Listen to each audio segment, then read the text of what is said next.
น้อยนะอาจจะเปิดก่อนเปิดสักเตะกับตีกองไอ้คนงูเห่ามาแล้วปุ่มนะงูเห่าผมว่างูเห่าดำเปิดสักเตะเนี่ยมองงูหรอเมื่อกลับมาแล้วก็ปล่อยงูน่ะไปหลินแสดงละครงูไปหลายเตี่ยมาถึงบ้านถึงจ้องก็ปล่อยงูหลินน้ำเนี่ยงูมันหลินน้ำตัว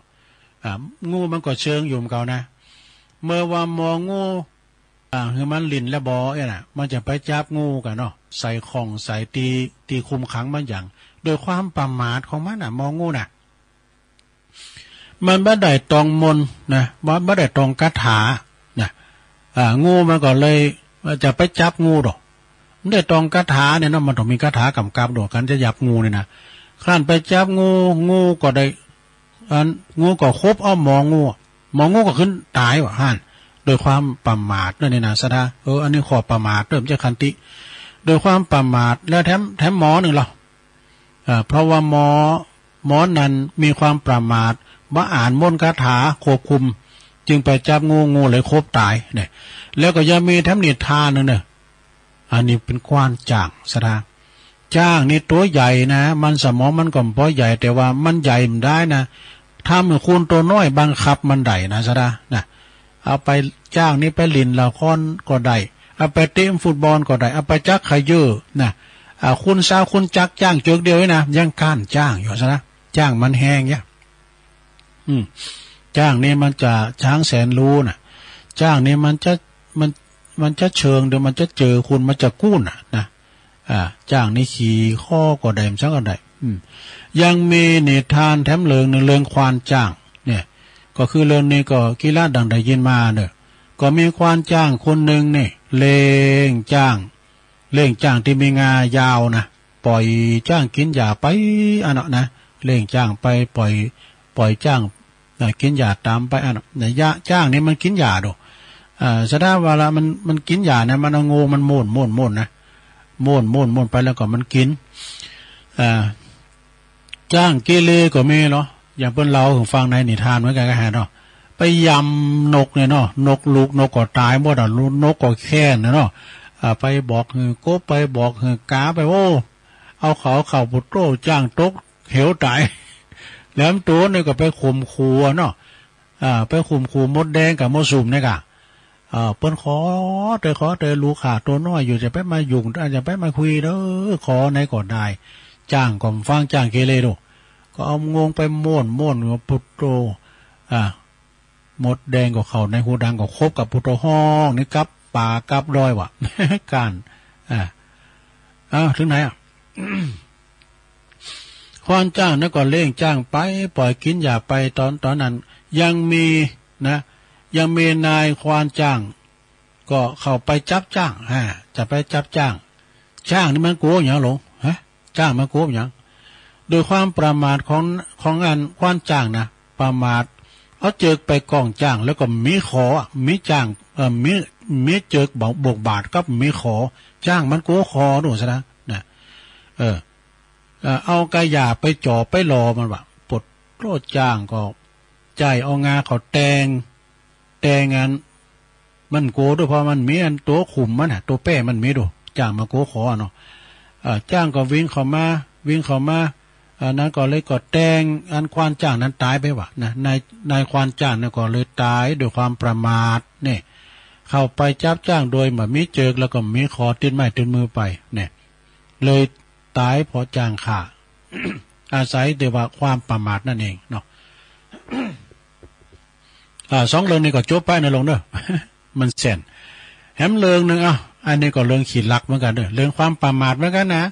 เนี่ยกรรมอู่คุณเฮาเนี่ยนะสถาญาโยมการเฮาอู่ออกไปเนี่ยนะความลับอย่างต่างๆเนี่ยเฮาเป็นนายมันอยู่การเฮาอู่ออกไปแล้วมันเป็นนายเฮาล่ะโอ้ไปบอกไปเนอะที่อู่ไปนั่นนะไปบอกไปได้เนอะเนี่ยกูเปิ้นหู้นี่อันนี้การเฮาอู่ไปเนี่ยมันก็อย่างเปิ้นว่าเนี่ยคนหลักเอาใจว่าที่ปากคนฉลาดเอาใจเนี่ยเอาปากว่าที่ใจก็คำอันนี้เป็นคำคมของครูบาเจ้าพรหมมาเนาะเรื่องนี้เรื่องว่าบุรุษลักหานนี่ มันเคยเอามาเล่ากรรมแค่คือบุรุษนี่ไปลักหานเพิ่นว่านะ เอโกโปลิโซยังมีนิทานแถมเรื่องหนึ่งชื่อว่ามีบุรุษผู้หนึ่งเนี่ยอยู่ในเมืองปาราณสีนะลงเนี่ยบุรุษผู้นี้ก็มีทาสคือคุณทับใจอยู่คนหนึ่งนะเป็นลูกน้องนะมีทาสอยู่คนหนึ่งนะแล้วก็นายของมันเนี่ยนะบุรุษผู้นี้ไปลักเอาอาหารตีโซนอุทยานตีโซนอุทยานของพญาเจ้าเมืองปาราณสีลักย้ำลักไปลักหารพญาเจ้าเมืองนี่เนาะแล้วก็บุรุษผู้เป็นนายนะก็โดยความประมาทเนาะไปลักหารแล้วก็นำมาให้แก่ทาสนะลูกน้องมันแล้วก็บอกให้ลูกน้องมันว่าเอาบ่ะคิงเอาไปอันนี้นะเฮานี่ลักมาจากของพระราชานะลักเอาหารมาไหนเนี่ยลักเอามาแล้วก็ที่ปุ่นลักเอาสวนอุทยานหมดเลยนะคิงเอาไปประหารเอาไปปิ่งไปยำตุ่มยำว่ากินแรงนี่บ่ะ มาประมาณนั้นนะมาว่าเจ้าจุงเอาไปขาหือเสียตายหือตายเสียแล้วก็มาแกงปิ่งกินกันแมลงนี่เอามาแกงปิ่งกันในแรงนี้วันนี้ทาสนั้นก็ทำตามกรรมของเจ้านายทุกประการเนี่ยแต่ทาสนั้นมันลักในนะสระเนี่ยเพราะว่ามีความลับจะไปบอกคุณป.2น่ะหลังจากขาหารแล้วนะหลังจากขาหารตายแล้วมันก็กุกเอาโหหารไว้เนี่ยเอาโหนไว้วะเนี่ยข้างนั่นก่อนนายอุทยานเนอะที่เปิ้นเฝ้าโซนอุทยานนะหัววัดหารหายกะหัวหารหายไปนะ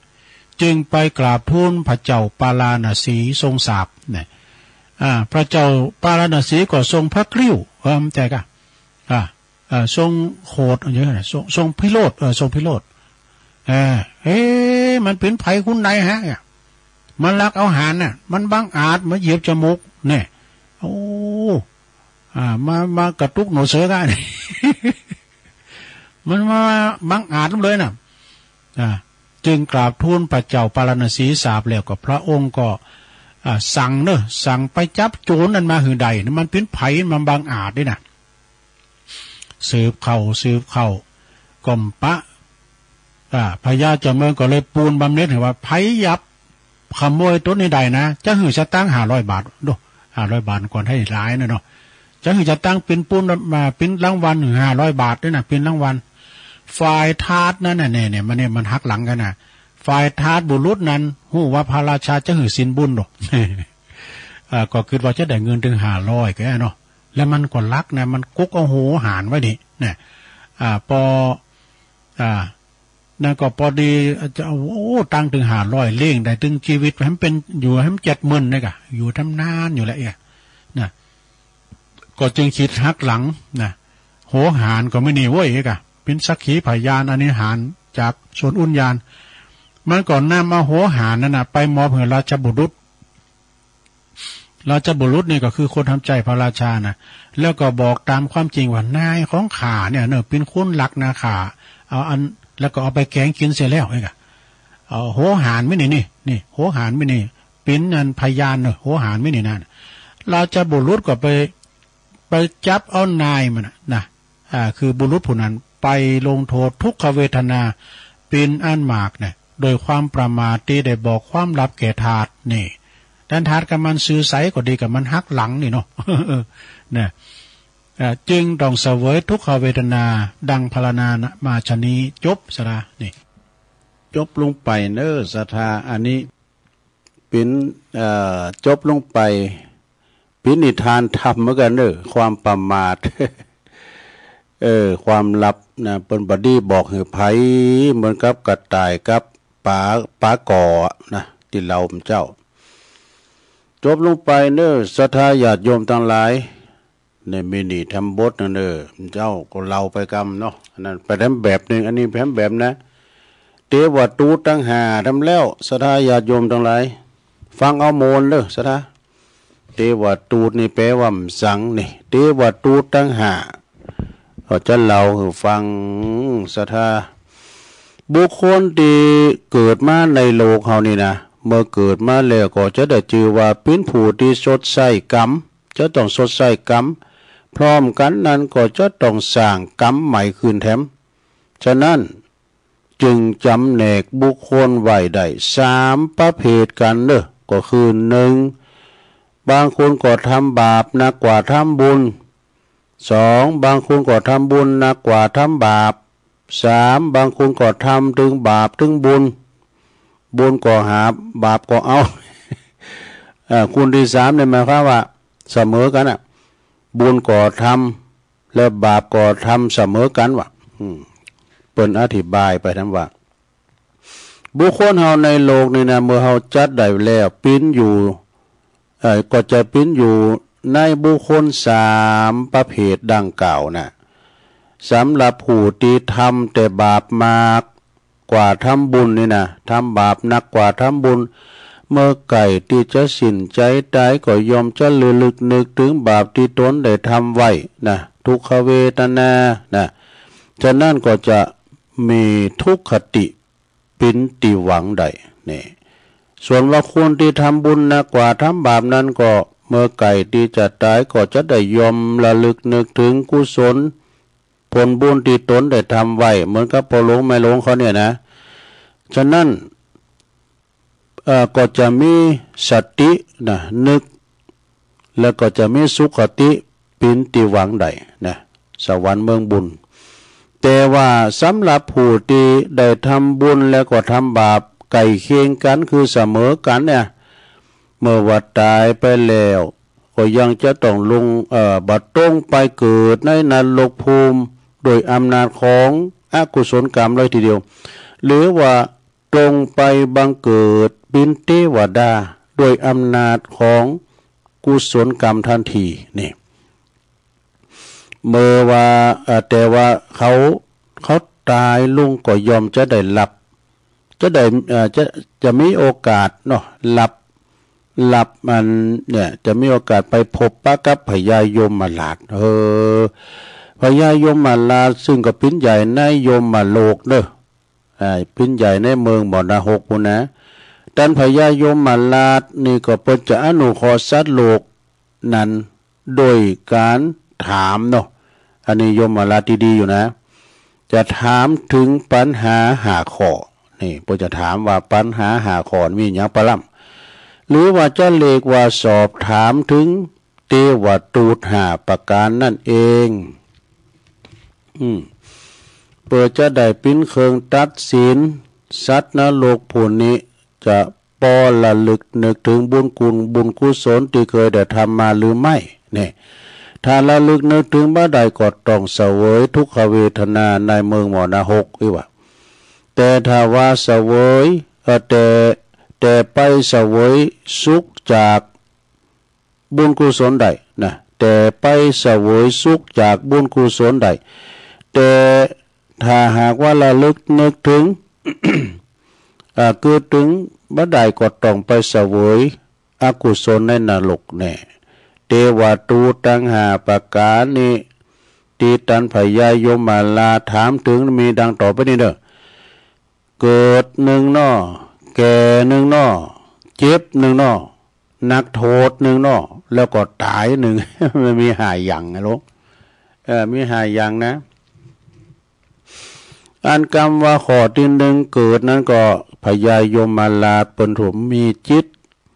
มีผู้มีจิตกรุณาก็จะไต่ถามว่าดูก่อนท่านผู้เจริญนี่เปิ้นจะถามว่าอย่างนี้นะดูก่อนท่านผู้เจริญท่านเคยหันละอ่อนตัวน้อยๆเด็กแดงๆก่อเมื่อยังอ่อนนอนแบบเบาะนั่นน่ะนอนเปิ่นมูดเปิ่นคูดนะคือสมาร์ทเจอขี่เจอเยียวกันละอ่อนนะเนาะท่านเคยเห็นบ้างไหมไอ้ดอกหันแล้วแต่หันแล้วก็นึกถึงต้นพองกออีนะเปิดถามกันหันแล้วนี่นึกถึงโต๊ะเก่าพองกออีนะก็หันแล้วแต่ก็บ่นึกถึงสักเตืออีนะเปิดก็ว่าเมื่อหันแล้วก็บ่นึกถึงตนเองก็ว่าจะต้องตายหรือไม่นะถ้าตอบว่าหันก็เคยหันอยู่ละอ่อนแดงๆนะมานอนเจอคูดเจออย่างเนี่ยแต่ก็บ่เคยหูซึกว่าอย่างใดแหละท่านเอ้ยนะพญายมราชก็จะบอกว่าอาจจะบอกหูว่าเจ้านี่เป็นคนที่มีความประมาทอยู่เนอะนะมีความประมาทอยู่ บักกระทำความดีทางกายทางวาจาทางใจบักเคยกึดเลยหรือว่าการเกิดมานั้นปิ้นตุกดังดีได้หันอยู่ เมื่อทันปรามาทเช่นนี้นายนิรยาบาลนี่อันนี้นายนิรยาบาลก็จะทำการลุ่งโทษฐานเด้อต่อจากนั้นพญายมราชก็จะปลอบใจผู้ตีกระทำบาปแล้วก็จะถามปัญหาข้อที่สองไปต่อไปว่าแกล้อเนี่ยข้อที่สองเนี่ยนะแกเตวตูที่สองนี่คือแกพญายมราชผู้ที่มีจิตกรุณาก็จะต่อไต่ถามปัญหาต่อไปว่าดูก่อนท่านผู้เจริญท่านผู้เจริญท่านเคยหันคุ้นแก่ก็เปิ้นมอกมีอายุสักมอก80 90หรือว่า100 ปีเนี่ยเปิ้นก็จะลังกล่องลังโกนะจะถือไม้เต้างกเงินผู้โมโหทั้งบุญก็ขาวงอกอีน่ะผิวหนังก็เหี่ยวย่นไปตกกะอีโดนะตกกะไปพองเนี่ยในมนุษย์ในหมู่มนุษย์บางไหมเคยหันก็คุณเฒ่าหันแล้วเคยนึกถึงตนเองว่าจะต้องแก่หรือไม่ถ้าท่านตอบว่าหันแต่ก็บ่เคยฮู้สึกกึดว่าอย่างได้เลยหันก็หันหันคุณเฒ่าเนี่ยพญายมราชก็จะได้กล่าวจี้แจงให้ทราบว่าท่านยังเป็นผู้ตีประมาทอยู่นี่นะเป็นผู้ยังประมาทอยู่ บัปิดเจรณาหันโตดของความแก่บ่าโค้นควายในการทำบุญทำกุศลนะตั้งอยู่ในความประมาทนายนิรยาบาลก็จะลุ่งโทษทัน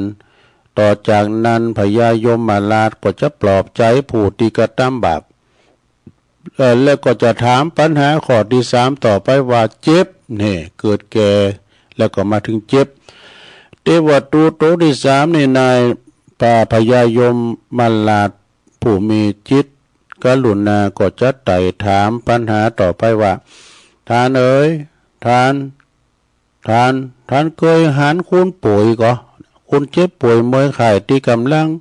ได้รับทุกขเวทนาบ้างหรือไม่อีดอกหันเนี่ยนะหันแล้วท่านนึกถึงตนเองหรือไม่ว่าจะต้องเจ็บป่วยหรือว่าจะต้องปิ้นอย่างเปิ้นเนี่ยถ้าตอบว่าหันเหมือนกันแต่บ่ฮู้สึกหยังเลยนะพญายมราชเปิ้นก็จะจี้แจงคือทราบถึงเหตุผลว่าการที่ว่าเฮาเจ็บป่วยเมื่อยไข้นั้นมันเป็นตุกบ่สามารถที่จะหลีกเลี่ยงได้นะก็จะต้องค้นคว้าในการทำความดียิ่งขึ้นไปเปิดหือป้นจากสิ่งเหล่านี้เนี่ยท่านก็ได้ชื่อว่าเป็นผู้ประมาทอยู่เดียวเนี่ยนายนิรยาบาลก็จะลุ่งโทษทันต่อจากหันพญายมราชก็จะถามปัญหาข้อที่สี่คือนักโทษเนี่ยนักโทษนี่นะเทวตูโตที่สี่เนี่ยนายนิและนายพญายมราชก็จะไต่ถามปัญหาโดยจิตกรุณาต่อไปว่าท่านเคยหันคุณที่ถูกจ้องจำเช่นโจรก็ดีผู้ร้ายก็ดีผู้กระทำผิดซึ่งก็จะโดนการทำโทษโดยวิธีการต่างๆนะเช่นการโบยโดยแส่โดยหวายโบยโดยหวายพองก้านี่ตีโดยกระบองพองก้าถู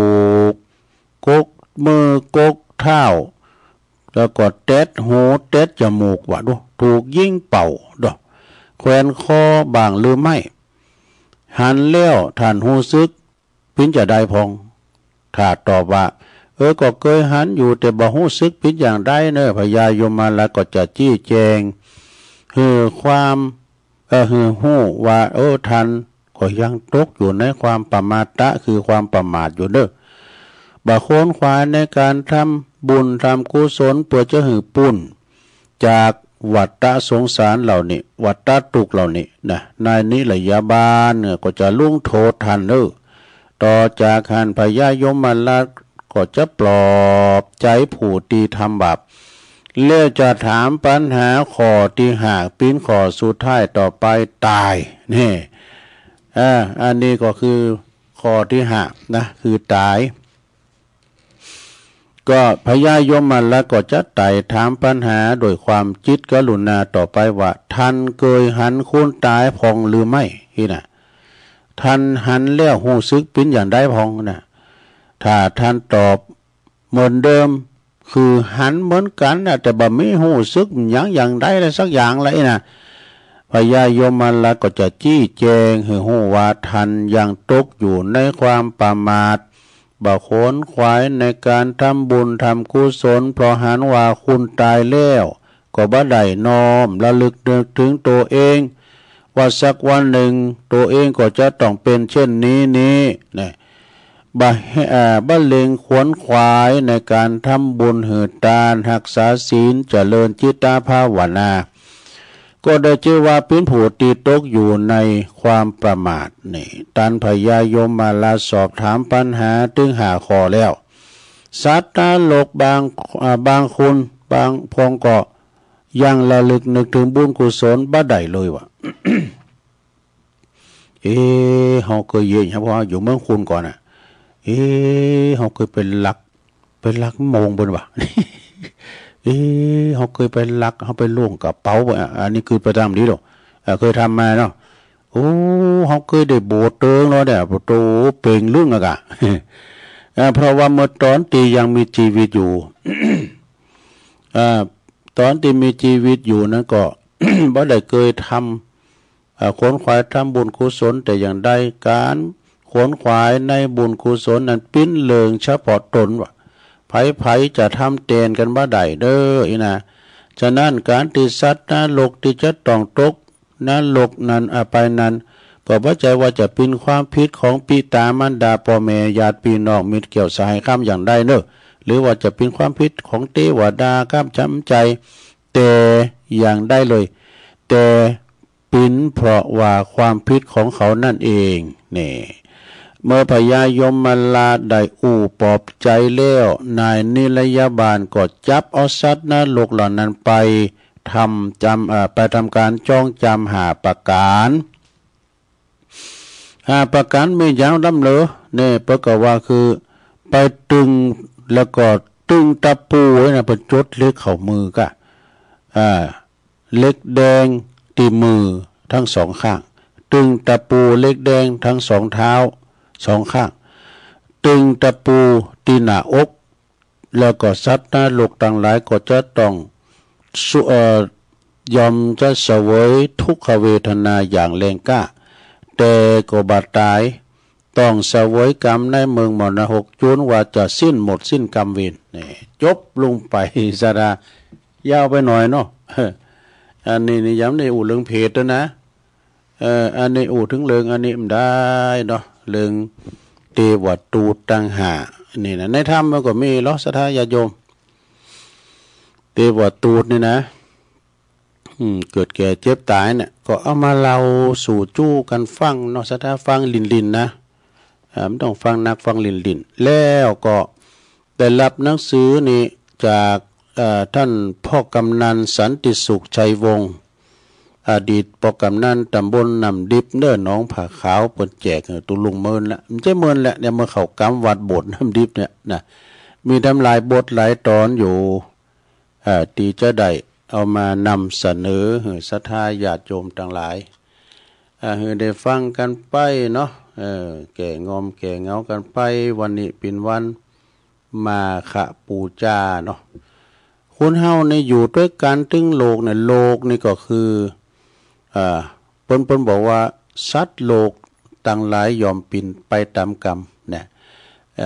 โลกก็คือโลกมนุษย์เฮาเนี่ยเฮาอยู่ด้วยกันเนี่ยนะเหมือนกับโรงละครประวัตินะ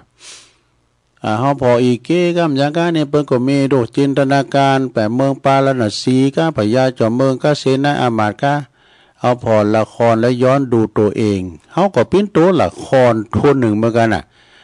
แต่เป็นตัวละครจริงนะแล้วมีอย่างกำกับก็คือกรรมเนี่ยกำกับเฮาบางพองก็แสดงเป็นครูบาอาจารย์เป็นพ่อเป็นแม่เป็นตุเจ้าเป็นปู่จานเนี่ยกะ โลกนี้ก็คือละครนะสดาญาโยมเนาะเอาละตอนนี้ไปตุลุงจะผักอย่างกิจกรรมก่อนเนาะยกย้ายไข่ตีเตียวไปเตียวมาสักหน่อยเพราะว่านางมึนเนาะใหญ่บาทให้หน่อยเป็นเรียกว่าอันยืดเส้นยืดสายก็เดี๋ยวก็จะมาอู่กันต่อคุณฟังก็ทำนักระดับไปเวียนเทียนกันที่วัดกันหนักเนาะเจริญพรเกินเด้อผักกำเดียวแป๊บเดียว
เอาแล้วศรัทธาญาติโยมทั้งหลายเนาะตุลุงก็พักเบรกนะพักเบรกพักครึ่งยกใหญ่ข่ายตีเตียวไปเตียวมายืดสินยืดสายสักหน่อยไปทำธุระส่วนโตเสร็จสับแล้วก็มานั่งมาจิบน้ำลุงคอมานั่งอุหุกันต่อในโจโมงที่สองเด้อศรัทธาญาติโยมทั้งหลายขณะนี้ท่านทั้งหลายก็กำลังฟังรายการสารธรรมยามคำอู่จ้าภาษาธรรมเนาะซึ่งตามปกตินั้นจะเป็นรายการของครูบาอาจารย์ครูบาอาจารย์เปิ้นอาจจะนำญาติโยมเวียนเตนก้าอีนะ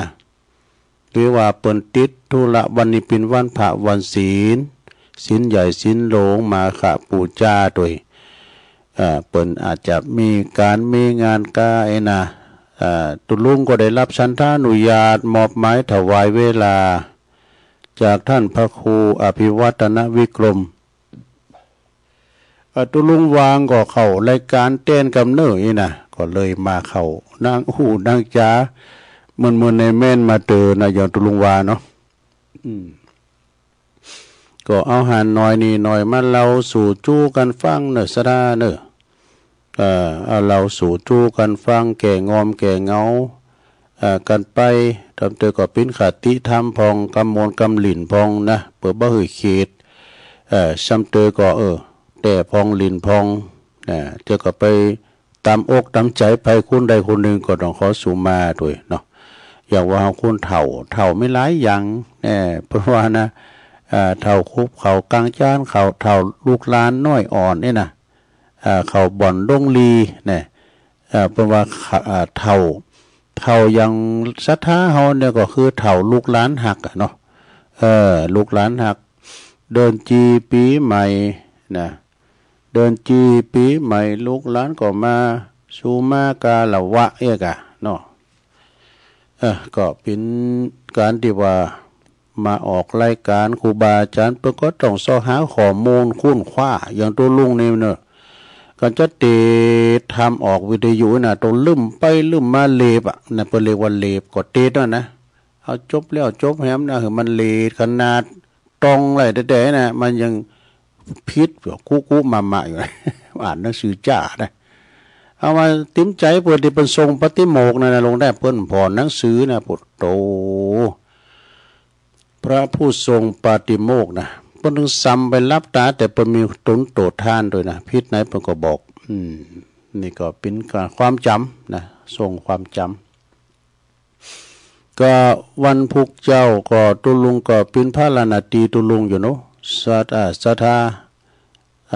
ทำหมายความว่ารายการตุลุงประจำนี่มันจะมีตีสามถึง5 โมงวันพัดวันศุกร์วันเสาร์เนี่ยนะศรัทธาฉะนั้นวันพุกนี่ก็เข้ารายการตอนตี3นำค่ำเนาะเอาละเอานี่มาว่าค่ำนี่ก่อนศรัทธาญาติโยมทั้งหลายวันนี้เป็นวันพระวันศีลใหญ่ศีลโลงต้วยวันมาฆบูชาวันพระพุทธเจ้าแสดงธรรมแสดงโอวาทปาติโมกข์ทางเป็นเศรษฐี5 ประการเนี่ยการพายเขาตั้งเศรษฐี5 ประการนี่นะมี5 ข้อดูมีอย่างลำเลิศ1มีความกตัญญูกตเวทีนี่ลูกเต่าเหล่าล้านคนใดมีความเจอฟังปอเมนะบลบหลู่บุญคุณทันหักปอหักเบบาทามือปอเมพิษหวังศึกษาหำเฮนจุนจบพี่นะบ่ได้เป็นเด็กแว่นกำสังกาเนี่ยเจอฟังกำปอกำเมเป็นคุณมีความกตัญญูกตเวทิตาคุณอันนี้เป็นเรียกว่าเป็นลูกแก้วลูกกุลเด็ดๆเนาะลูกแก้วบางพองนิ่มอันนี้นะบางพองนี้จะมีอยู่ทำเขาหันในข่าวลูกคลั่งยาฟันพ่อกาฟันแม่กาอีมีนะสะทะจะมีข่าวเหมือนกันเนอะอันนั้นก็จะไปละไปลืมเนี่ยความกตัญญูเนี่ยนะ หูบุญหูคุณของปอของแม่มีความหักในความที่ว่าเปิ้นเลี้ยงดูปูปลาธรรมาแล้วนะก็ต้องมีความกตัญญูนะเปิ้นเป็นเจ้านายหรือเจ้าชีวิตนะเพราะว่าพ่อแม่นี่เป็นเจ้าหนี้รายใหญ่กันแล้วเจ้าหนี้รายใหญ่ที่เขาจะต้องตอบแทนบุญคุณของเปิ้นเนาะสองมีความซื่อสัตย์สุจริตนะซื่อสัตย์สุจริตบอกว่าเขาจะไปกล้าไปขายกล้ามสังกานี่มีความซื่อสัตย์ซื่อกินบ่มดกดกินบ่นานนี่นะเนาะสามขยันมันเป็นนี่คุณเฮานี่มีความขยันขันแข็งเขาพอเปิ้นโลพี่น้องต่างเผ่าต่างพันธุ์ต่างเจือต่างจาดเนาะเปิ้นมาคูดท้องบ้านเฮาเปิ้นคักเปิ้นหมันเปิ้นมีความมุมานะกินเนี่ยก็กินไปแต่ว่าเปิ้นเก็บเงินเก็บทองเปิ้นซื้อเพราะรถยนต์พุ่นนี่มีความขยันหมั่นเป็นเนาะสดาสี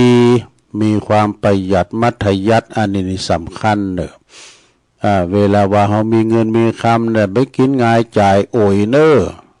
เงินคำกำเกี่ยวกันเหิมไหลใครมันย่อยมาถึงจะได้มันมานะสถาเนาะเอาก็ต้องมัธยัสถ์ประหยัดนะเฮ็ดใส่ห้างนะประมาณรัดเข็มขัดจะ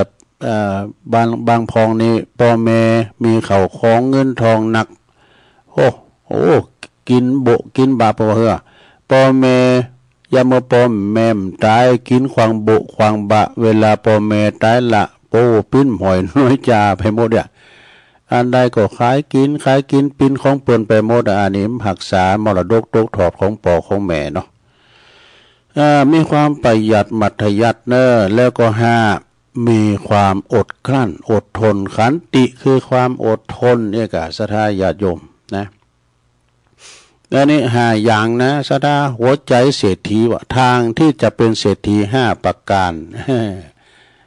เอามาเล่าสู่จูกันฟังเด้ออันนี้เป็นคติธรรมของอาจารย์นิพนธ์จากวัดพระธาตุดอยสะเก็ดเนอะนิพนธ์คนโคราชมอบหมายถวายมาเอามาตีเพลงสถาได้ฟังกันเนอะแล้วตอนนี้ไปเอานี่มาวาทำกรรมหนึ่งเกินพระเถรีผู้มีบุตรมากเนี่ยปินิทานเนอะสถาพระเถรีนี่ก็ปินตูเจ้าไม่ยิงนี่ก็ฮะเนาะปิจะใดก็ลองฟังก่อนนะลงเนอะพระเถรีเป็นมีลูกหนักแล้วก็ปินิทานต่อไปมันสองเลิงลองฟังก่อนเนอะพระเถรีมีบุตรมากนี่พระเถรีนะ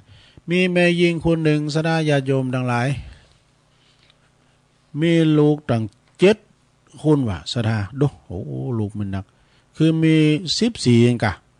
ลูกปอดใจมี10คนลูกแม่ยิงมี7คนลูกแม่ยิงมี7คน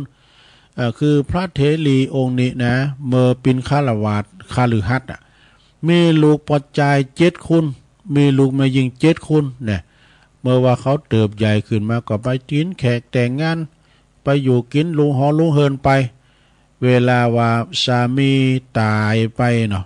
คือปอของเขาตายไปแล้วก็แม่ก็มีทรัพย์อันมากหนักนะทรัพย์ที่ผูเป็นเหลือไว้ปอเธอเหลือไว้ลูกสามีทั้งหลายเนี่ยสามีเป็นตายไปแล้วนะพกลูกทั้งหลายปอใจ7คนแม่ยิง7คนก็มาประจบประแจงมาเขาแบ่งเอาทรัพย์ทั้งหมดว่ะแบ่งกันเลยแม่เอ้ยแบ่งเตอะอีปอก็ดื่มมีแล้วอีปอก็ตายไปแล้วเห็นหน่อยมันจะลำบากนะการสมมติแม่ตายนะปุโตมันจะขึ้นโลกขึ้นศาลจะได้ไปนั่นนะมันจะยากนะแม่เซ็นแล้วก่อนไปแม่มันก่อมจังเยอะเนาะลูกมาลบเหล่าโอ้ก็ตุอันก่อนก็ไอ้แม่ก็ว่าไว้กันตายไหวเนาะแล้วหน่อยไผผอยแม่ดีผอยแม่เนี่ยก็ไอ้แม่ที่โยขึ้นมาไหนกะมันมาอันสกรรมนี่ตัวได้ก็มาลบเหล่าบ่ายเก้าก็ได้อีหลาก็ได้ดูเหมือนกันหมดลูกตั้ง14คนดูปอใจมี7มายิงมี7ปุโตมากันแนะเนาะแบ่งเถอะแม่แบ่งเถอะไถแม่ตายลำบากผมเขานะลำบากคอยเขาปัจจุบันแจงนะแบ่งสมบัติเลยแบ่งหมดนะนาปันไต่นั่นก็บ่ายเก้าเอาไป แบ่งกันหมดแล้วมาแบ่งกันหมดแล้วปรากฏว่าลูกตั้ง14คนน่ะ ได้เข้าได้คองไปแล้วเนี่ยมาอยู่มาก้อยพ่อแม่กำแล้วนะได้เข้าได้คองไปแล้วเขาไปเข้าธนาคารว่าเพิ่น มาอยู่มาก้อยแม่ก็มีความเสียอกเสียใจลูกอันนี้มันอย่างนั้นน่ะเดี๋ยวไปใจพอเกินเนิ่นไปใจพอบ่ายเก่าไปใจพอไปนอนสักคืนหรอเมมันมาสู่ทำแล้วมันอย่าว่ามีเฮินหาคนเดียวละสู่อีแม่ว่าเฮินพุ่นน่ะเฮินเก่ามันก็เมียเฮินอีหล่าเขาบ่ก็เมียย้ายไปเฮินแล้วนั้นก็เหมือนกันลูกหลานมาสู่ย้ายว่าเอี้ยเนี่ยคุณน่ะเปิ้นว่าถอดขิวถอดง่าค้อนมีเฮ็ดนะลงเด้อค้อนมีเฮ็ดนะเอาน้ำจุบไหนก็ได้มันเตือนแล้วนี่เขามาขายจุเปิ้นจุคนเฒ่าขายหมดแบ่งปันกันเนี่ยเนาะ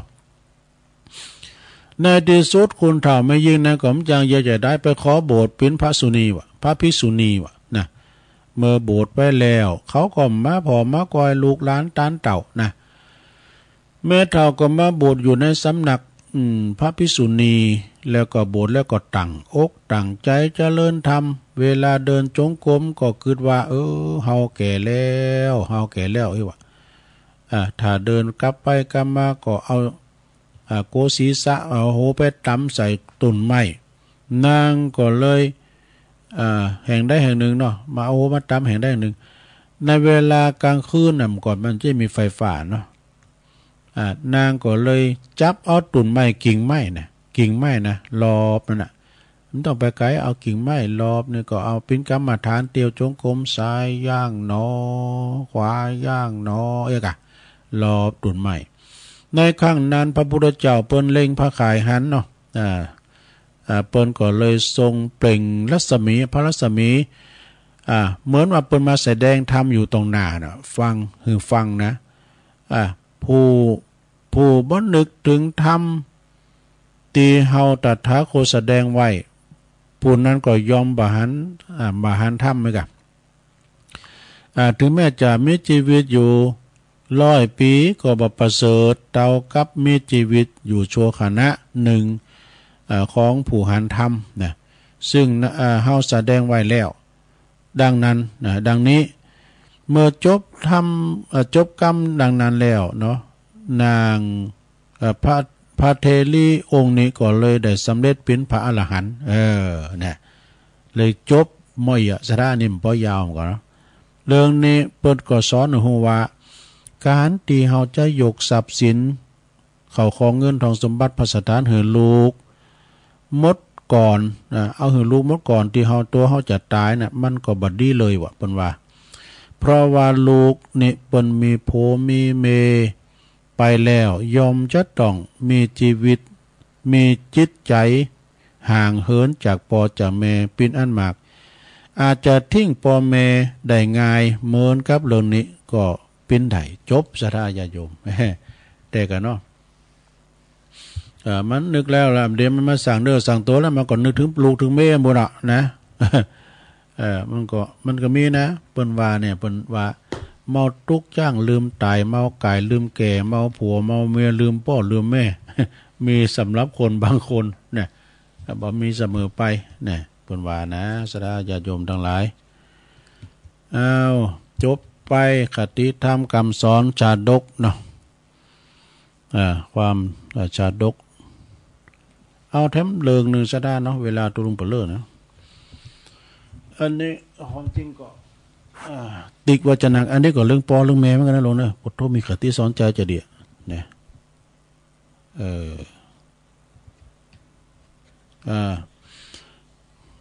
อันมีเรื่องเล่าให้ฟังว่า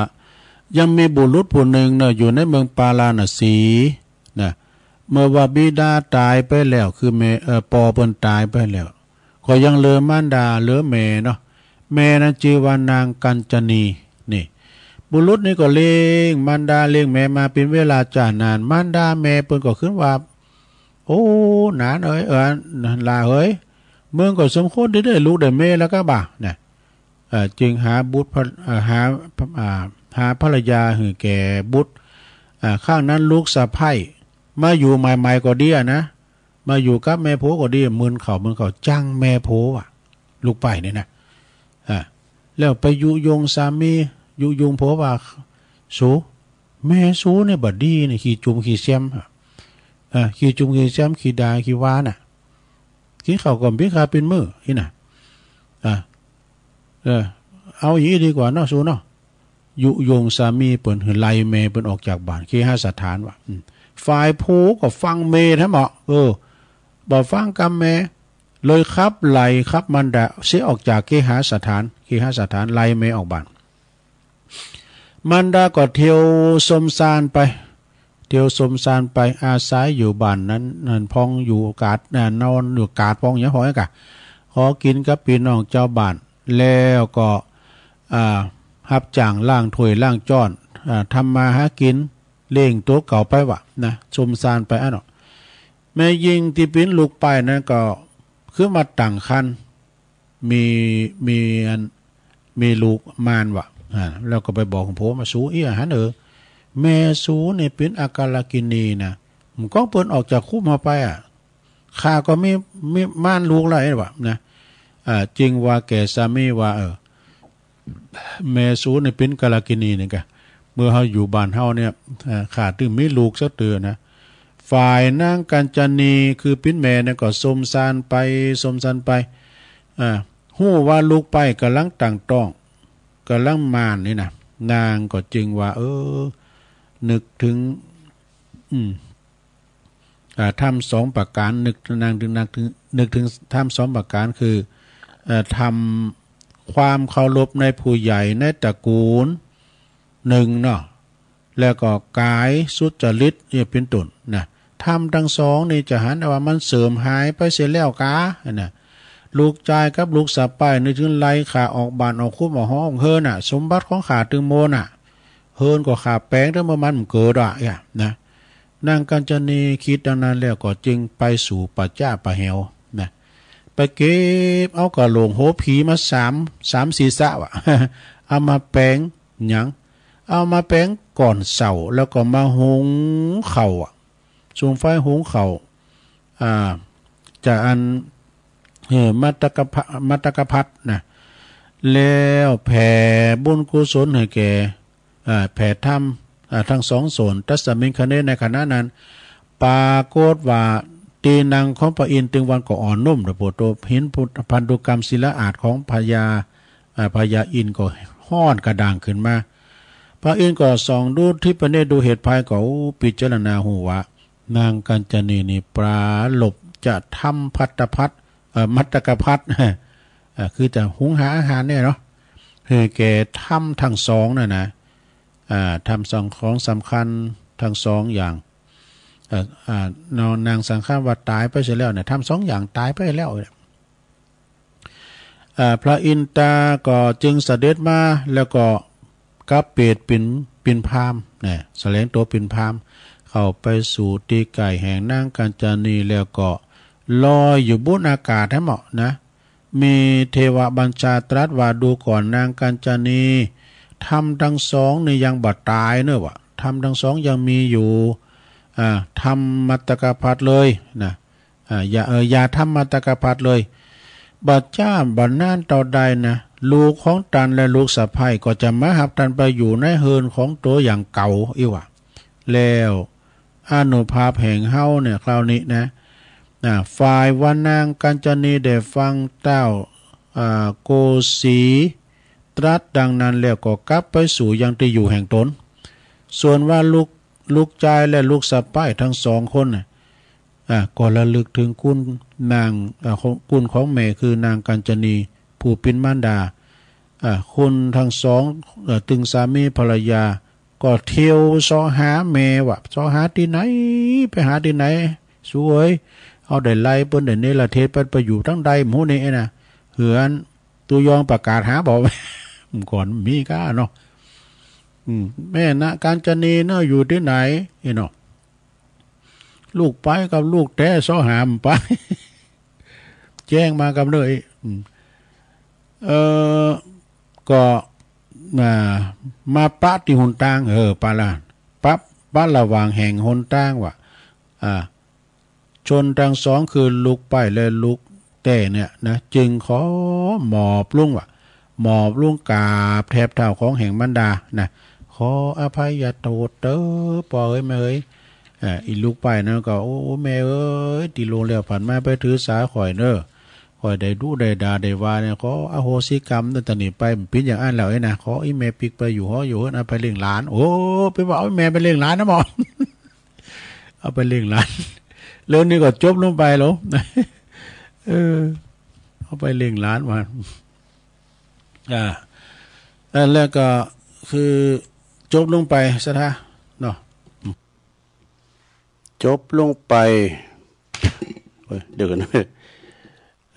ศรัทธาอันนี้ก็เรื่องกุลเนาะกุลเล่งปอเล่งแม่เล่งลูกเล่งล้านเล่งเขาแล้วเล่งลูกเขาแถมเนี่ย ก็เป็นคติเตือนใจเหมือนกันนะศรัทธาญาติโยมทั้งหลาย กุลปอกุลแม่นี่มีหนักมีหลายเด้อไปจะไปลืมบุญลืมกุลปอแม่เป็นเทวดาเฮาดูพระเจ้าคินเฮา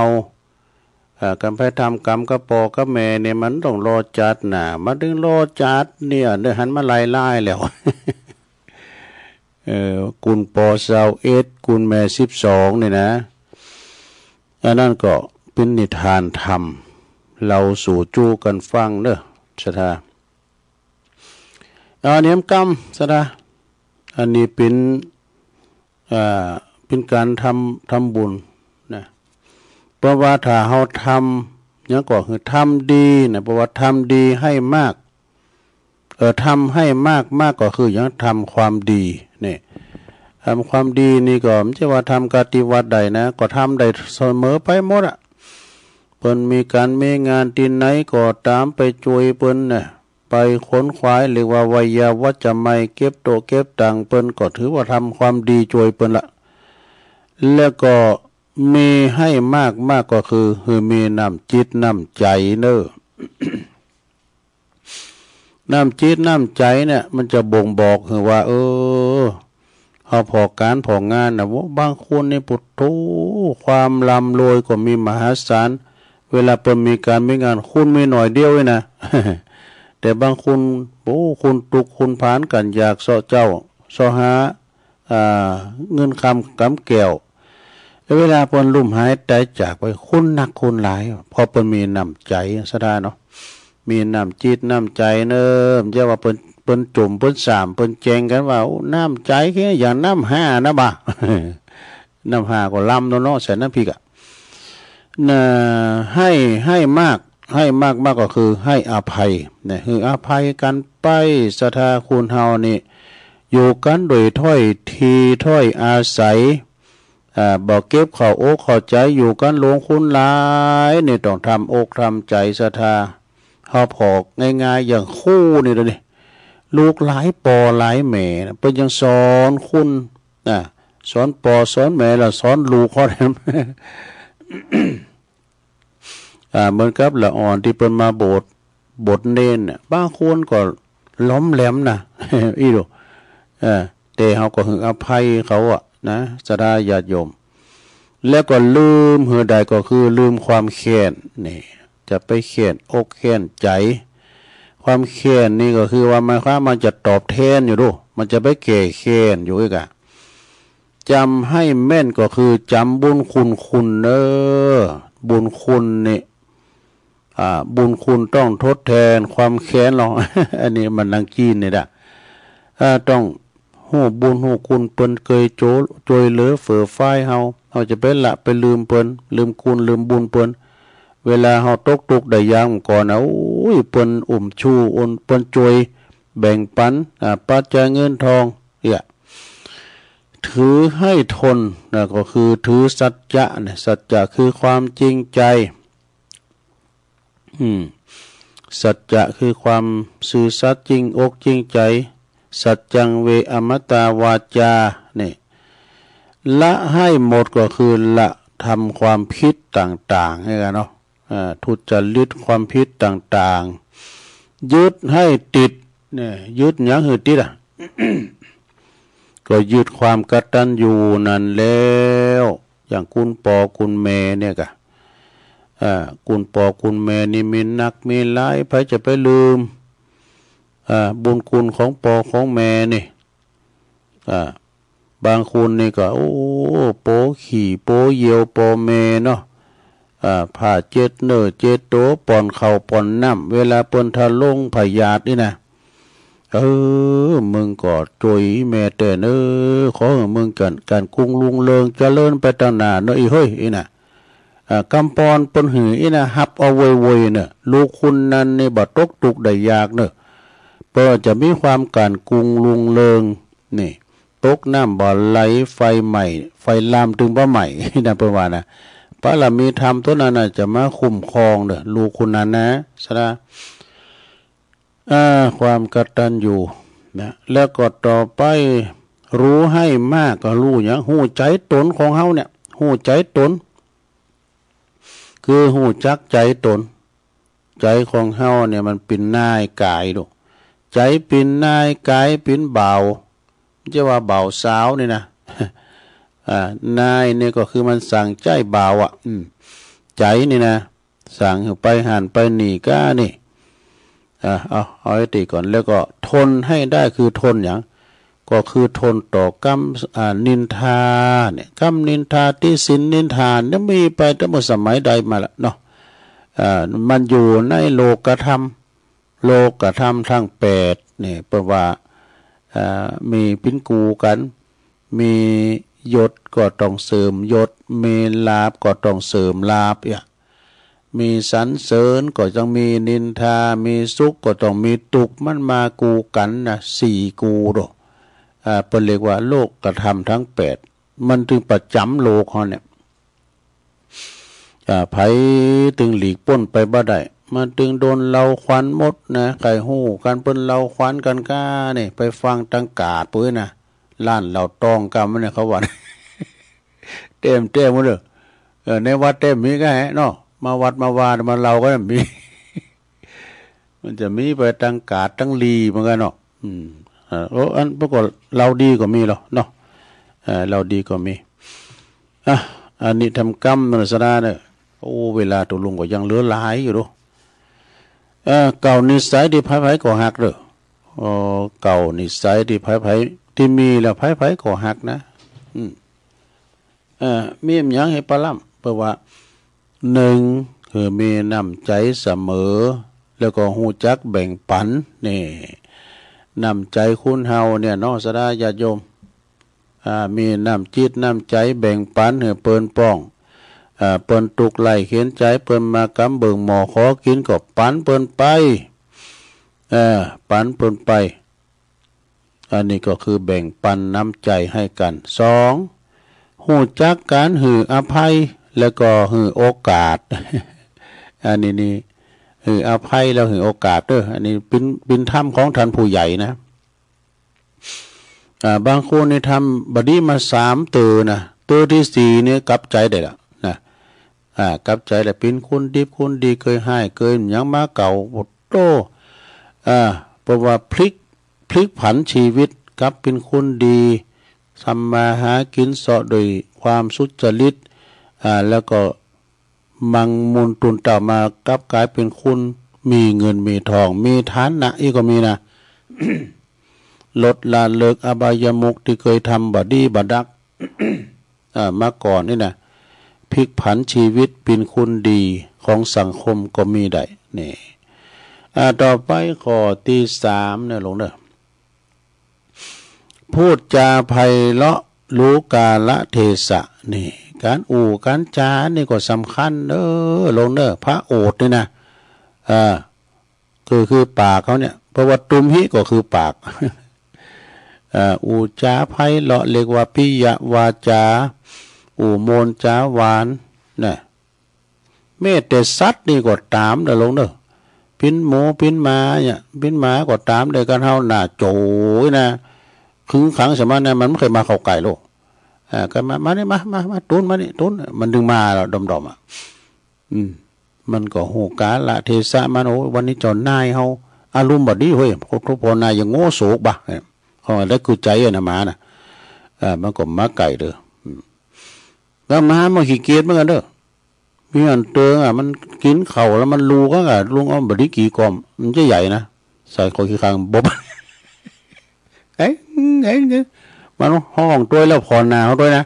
มันจะเจ็ดปวดใจผมจะแห้งก่อนนะมันก็ทันกีนะนะกูเตือผมเยี่ยมมาสักเตือแล้วก็เราไม่ให้ละกินเองเดี๋ยวควางมา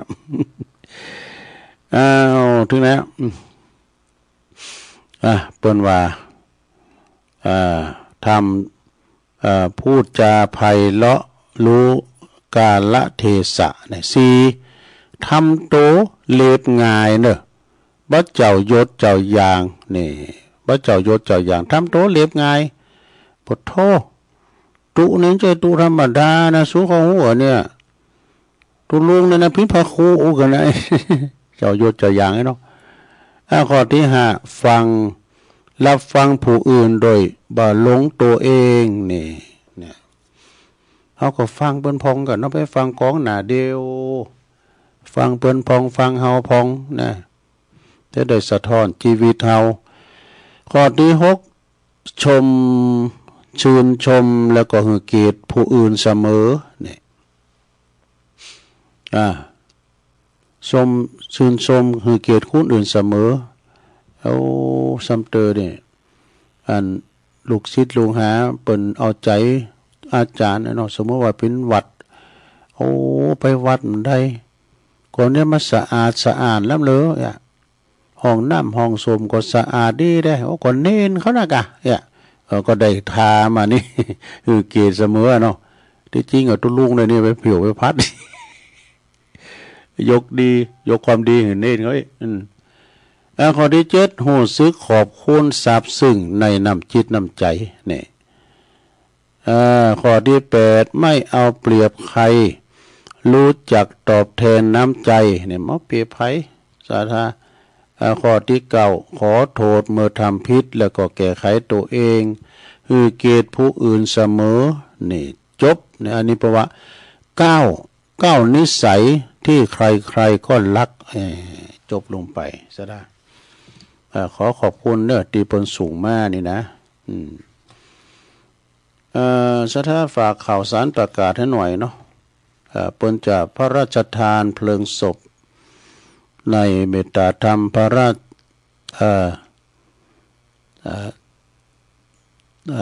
ปุณณเตียนวัดพระเจดีย์ซาวหลังเปิดเนาะพระราชจินดาเนาะอดีตเป็นเจ้าคณะ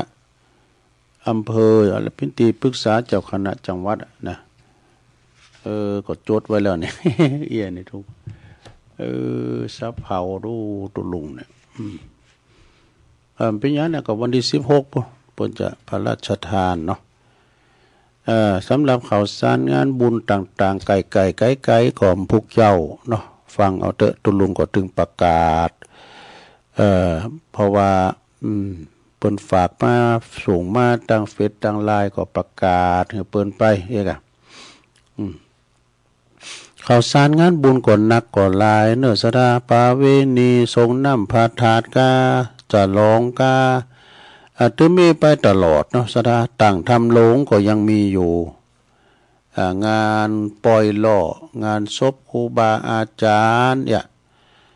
ก็เปิ้นมีการไม่งานที่ไหนตั้งใดเฮาก็จอยเปิ้นจอยเปิ้นตึงแห่งกายแห่งใจแห่งปัจจัย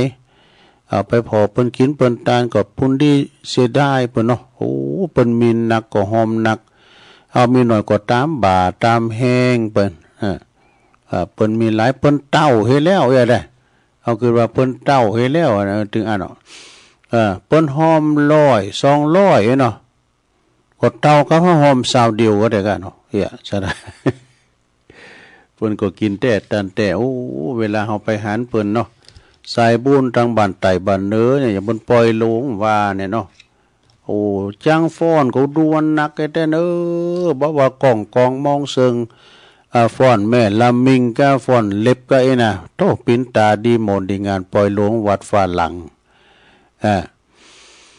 แล้วเปิ้นก็แจกรางวัลมันก็เพาะก็ปึ้งได้เพาะปึ้งเพราะว่าเปิ้นปล่อยลงว่าเปิ้นโหวัดมาก็กรรมการเอาทรัพย์ทุนไปกลางมา นะแล้วก็เปิ้นสำเร็จเปิ้นก็เอาฟอนมาก็เอามาโชว์กันเนี่ยมาเอามาหือเปิ้นได้พอได้หันเนี่ยโอ้โมนเนี่ยเอากันเนี่ยเนาะสายปีสายน้องปั่นไก่บั่นไก่ก็ถือว่าเฮาทั้งหลายเนี่ยโชคดีที่เกิดมาใส่ลมเงาพระพุทธศาสนา เกิดมาในเมืองล้านนาเฮามีกินมีทานหอก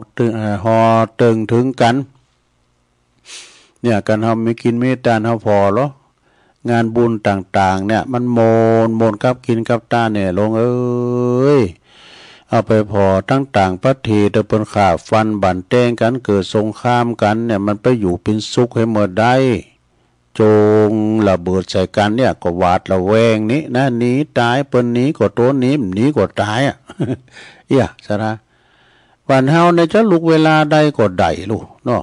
แล้วบ้านเปิ้นนี่ไล่แรงทั้งอย่างเลยซะนะไล่แรงหยังตุโอ้ก็เวลาเกิดเพศภัยธรรมชาตินี่นะน้ำท่วมน้ำนองก้าน่ะไล่แรงลมพายุลมหมุนลมปั่นกิ้วโอ้บ้านจองหอเฮินทะลุปูปังโมดสะทาเฮินปิวเป็นหลังขนาดรถยังไหลอ่ะดูรถนะรถยังปิวอ่ะเอี้ยไล่แรงนะบ้านเฮาเมืองเฮาจะมีอันลำเลอเนี่ยอย่างว่าบ้านป่นแผ่นดินไหวนะตึกลามบ้านจองก้าเนาะดินแผ่นดินแยกแผ่นดินแตกเกิดเมืองไทยดีที่สุดเนอะศรัทธาญาติโยมหักกันแป้งกันเอากันปิ้นปีน้องปองดองรักไข่สมานน่ะฉันกันไปมีกรรมก้อนอยู่บทหนึ่งเนาะเขาหำกันเนี่ยเฮาพี่น้องกันนั่นฮักกันเอาไว้อย่าได้ตัดก้มสินเปียงกันปี้ว่าเลี้ยวน้องจักไปเถียงตัดก้มสินเปียงได้หยังพ่องเจ้า อันนี้มันได้กำปากลงเกิดแล้วก็ตายบ่เมินก็เท่าหนีความตายไปบ่พ้นอย่ากะทำกรรมฮือมันล้ำล้นกรรมมันจังไส้ตันเฮาปี้น้องอย่าถือเฮาเขาจักป่าเอาเฮาหมางใจเป่าจ้อยพี่น้องเฮานั้นฮักกันอยู่กันเป็นถ้อยเนาะบ่มีมนทินขุนจำพี่น้องพิษกันก็เหมือนมีดฟันน้ำฟันแล้วก็อันหายลอย ฟันน้ำนี่มาดึงปุ๊บขาดดูเอาผ้าแวงไปฟันน้ำมันหมดแล้วชาวเวลชนะแข้งนะทุกคนถามมันซ้อนดูเพราะฟันน้ำหน่อยนะมันจะไปสื่อดูมันเสลียวเข้ามาตั้งแข้งนะฟันน้ำมาดึงขาดแต่ก็ก้านขี้เหล่าอยู่นะโดว่าใส่ฟันบาขาดใส่กันก็โคตรบาดู ก็ไม่ขาดจะได้เยอะมาขาดเยอะก็น้ำแข็งมือมาแล้วโอ้ก้านมากะมันน้ำแข็งมือมาเต็ดกำเดียวผ่ากึ่งพี่น้องใกล้กันเฮาหวังไข้ใจนะเพิ่นว่านะเพราะว่ายามเจ็บป่วยไข้หิวแรงยามอยู่จุ่มเนื้อจักไปปากแข็งยามเจ็บยามเป็นภัยจักมายื้อบ่เหมือนวงเดียวพี่น้องคนอื่นคนไก่เขาก็มานั่งสองมีตาพออันดูได้บ่เหมือนพี่น้องช่วยกันหลวงหลายยามบ่สบายยามบ่สบายช่วยกันพอเฝ้าพ่องก็ปันแผ่วเงินพ่องก็ปันแผ่วเข้าช่วยกันยุกยาพอไปพี่น้องใกล้กันเฮาหวังไข้ใจยามเจ็บป่วยไข้หิวแรงบ่รู้ยามอยู่จุ่มเนื้อจักไปปากแข่งจากกำรุนแรงเล่าเหนือเล่าใต้มัวเมาพิษกันแล้วเฮาจากได้อันยังคืนมาแล้วไทย ปินตุปีจ่อยกันมัวเมาพิษกันแล้วเฮาจากได้อันยังคืนมาแล้วไทยเนี่ยคืดพอเตอะซะละพิษกันเถงกันก็บ่มีอันยังติดสักอย่างเนาะมีแต่ว่าปิ้นโตดปิ้นหยังกันปิ้นสัตว์เถากันไปจากนั้นก็ขอหักกันแป้งกันหักกันเหมือนปีดีกันเหมือนน้องปองดองกันเสมือนญาติเฮาไปหันเปิ้นกินใหญ่ตั้นลงเปิ้นตาลจะลองเลยนะปูปีน้องปองปายเปิ้นไปอยู่บ้านอื่นเมืองไกลเมืองเป้าเมืองฟางเชียงแสนเชียงไฮ้เปิ้นแผ่บุญมาหากันออกเปิ้นก็มานี่แหละ เอามาจุ่มกินจุ่มตานกันเนี่ยมาจุ่มกินจุ่มตานกันเนี่ยสดาญาโยมเปิ้นบัลละพอลืมกันตายปินมินเนานี่ทำกรรมหนึ่งมันตึกตายได้เนาะปีกันน้องกันก็จะไปละจะไปควางกันหรือหักกันแป้งกันนี่นะอันนี้ทำบทนึงก็จัดเน็ตเนอะอันนี้ก็ส่งมาจากนิกรชายน้อยก็เป็นคติเตือนใจเหมือนกันนะน้ำใสเกินไปก็ไหลปลานี่ตรงไปตรงมาก็ไหลเพื่อนฟ้าแจ้งเกินไปก็ไหลเดือนนี่ซับซ้อนซ่อนเงื่อนก็ไหลใจมีพร้อมเกินไปก็ไม่ดีบกพร่องกว่านี้ก็ไม่ไหวนี่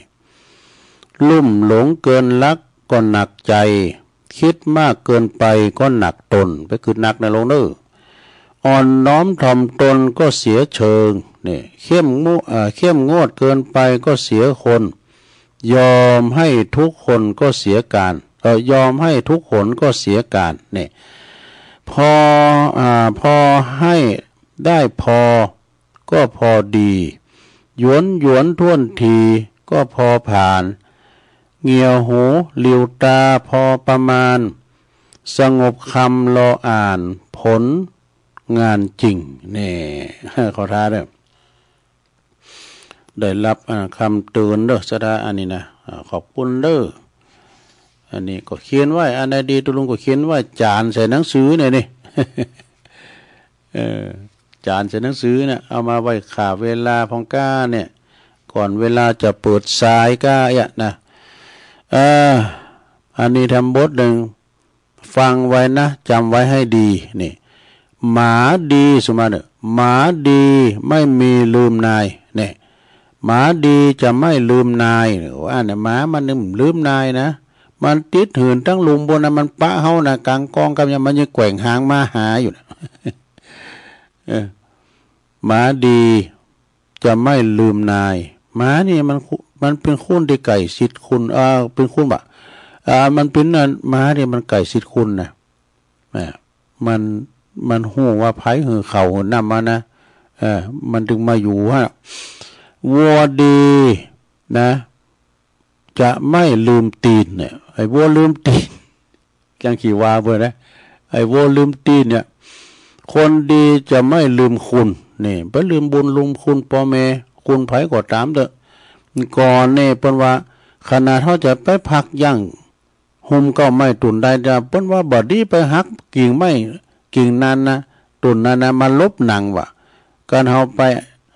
ไปหักมันลบหนังถือว่าบักกตัญญูกับเก้าใหม่ท่านบอก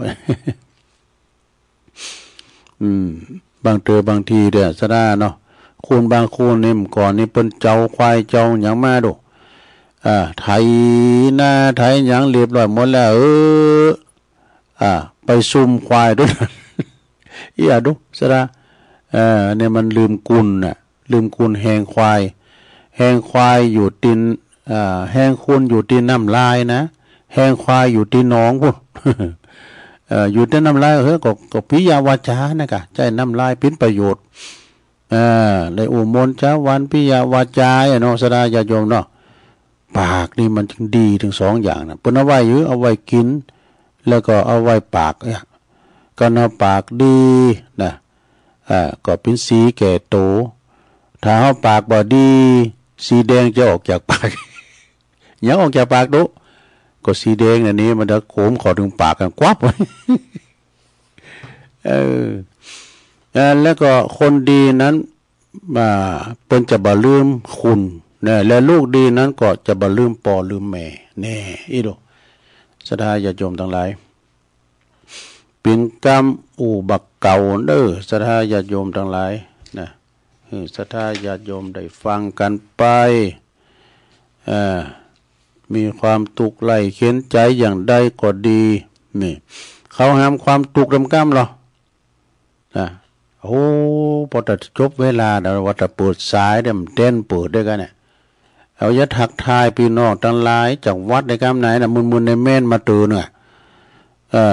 อันนี้ได้ยินข่าวว่ามันมีเป็น10 สถานีไว้น่ะ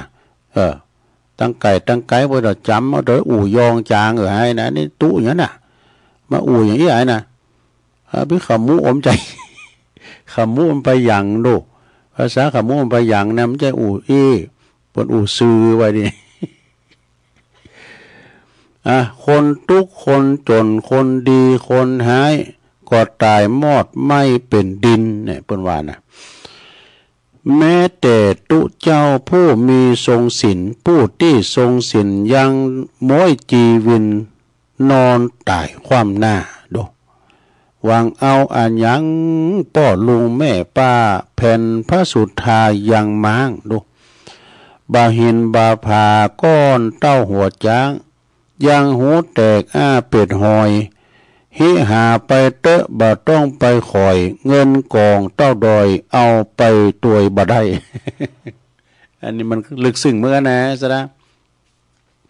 ลึกซึ้งเหมือนกันเด้ออันนี้เป็นกำเข้าหำนะโอ้ติดว่ามีจันลายเหมือนกันเด้อเอาไว้ตอมพวกเจ้าเนาะพวกเจ้าตีสามมาอยู่นี่เอาไว้ตอมพวกเจ้าอันนี้มาเตนเบิ่นนะผิดพลาดประการใดก็สุมาอภัยเนอศรัทธาฟังแก่งอมแก่เงากันไปโอกาสหน้าก็คอยมาปะมาพบกันเวลาเปิ้นหือตกหือเตนเตือนหน้าก็คอยมาเปิดสายเนาะเพิ่นไปลืมพอนาฬิกาแขวนแต่เปิดบ่เดือนนี้ก็เต้นแล้วเนาะเอาไว้โอกาสหน้าแต่พวกเจ้านี่เปิดสายอยู่เนาะอาละนอศรัทธาตุลุงบริหารเวลามาก็เป็นเวลาอันสมควรที่จะได้ยอบยั้งพร้อมพวกเจ้าได้ลูกเจ้าทั้งหมอเยอะกะวันนี้ได้มามาจากับปอออกไม่ออกศรัทธานาสาละนะหรือว่าสเปเฮละนะแกงแค่นี่นะพิษผาดประกันได้สุมาอาภัยกับนักปราชญ์บัณฑิตผู้โหปอหน่อยปอนั้นปอจานลำวัดเนี่ยกะขออภัยไว้ณโอกาสนี้โดยตุลุงนี้บ่มีความหูสูงนะเนาะใดไปปินไปพองเนี่ยก็สมควรแก่กาลเวลาโอกาสหน้าก็ปะกันใหม่เนาะวันนี้ก็นำรายการจากลาศรัทธาไปก่อนสดาญาโยมก็จะไปรับเด็กเนอลูกเจ้าสำหรับในค่ำคืนนี้ก็เห็นจะฟืนไฟบุหรี่ไม่สูบได้เป็นการดีจุดธูปจุดเทียนบูชาพระบูชาเจ้าหุงข้าวต้มแกงทำเสร็จสับดับไฟเสียเรียบร้อยคืนนี้เนาะหลับดีฝันดีคืนนี้ราตรีสวัสดิ์จัตตารโอธรรมาวาตันติอายุวันโนสุขังปะลัง